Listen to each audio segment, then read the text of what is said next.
Alors bonsoir, je suis à Montbrun-Bocage, dans le sud-ouest de la France, au sud de Toulouse. Je suis avec le réalisateur d'un film Le Temps des Châtaignes, c'est Jean Samouillan.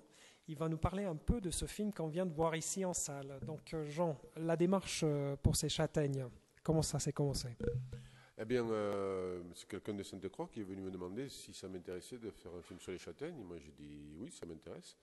Et donc, ce sont des gens qui m'ont conduit dans le monde des châtaigneraies, dans le Volvestre. Et petit à petit, j'ai découvert toute cette problématique qui peut être saisie dans un premier temps comme une problématique locale, mais qui donne un écho au global parce que les thèmes qui sont abordés concernent l'humanité entière, quoi. À savoir, qu'est-ce qu'on mange et comment on le produit, c'est quand même essentiel.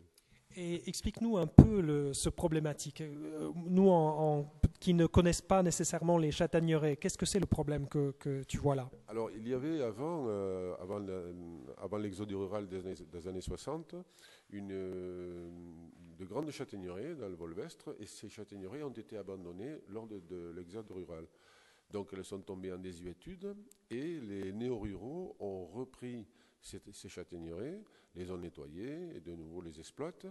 Et pour cela, ils ont été instruits et guidés finalement par des gens du coin, par des très vieux, les gens qui sont très vieux maintenant.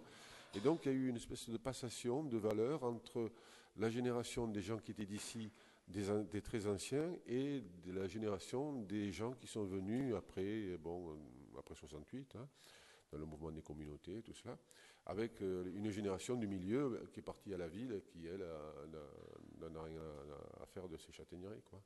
Voilà, c'est une histoire, c'est-à-dire que la châtaigne, finalement, est un trait d'union entre deux générations. La génération des locaux et la génération des néos qui ont pris le relais, si on veut, de cette économie. Et l'intérêt du châtaigne, en fait, c'est quoi exactement? Au niveau nutritionnel, c'est important? Explique-nous un peu l'importance, en fait. Alors, dans le temps, on appelait la châtaigne l'arbre à pain. Parce que c'est quelque chose qui est très très nourrissant, bien sûr. Il ne faut pas l'abuser, hein. Il y a quand même 20% de glucides dedans. Mais enfin, c'est très nourrissant et ça a sauvé certainement des gens de la famine. Parce que c'était, en dernier recours, il y avait des châtaignes. Voilà.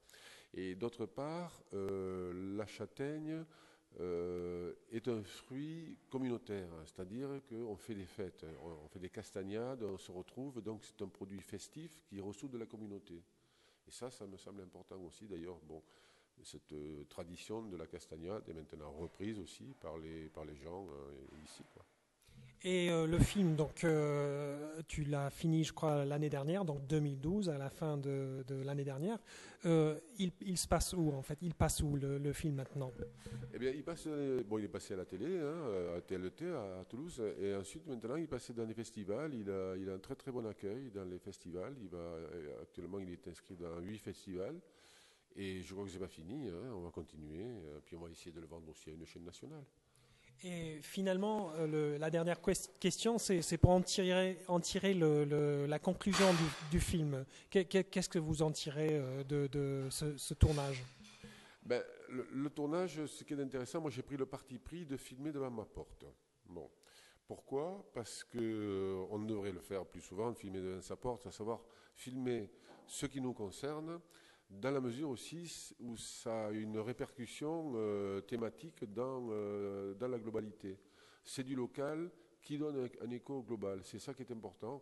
Et je crois que si tout le monde balaye devant sa porte, les choses iront mieux. D'accord. Donc merci beaucoup pour la projection ce soir, pour l'entretien et pour ce beau film que vous avez tourné. Donc voilà, c'est Patrick Chalmers pour Télé Montbrun. Vous pouvez en trouver plus d'informations sur le journal de Montbrun.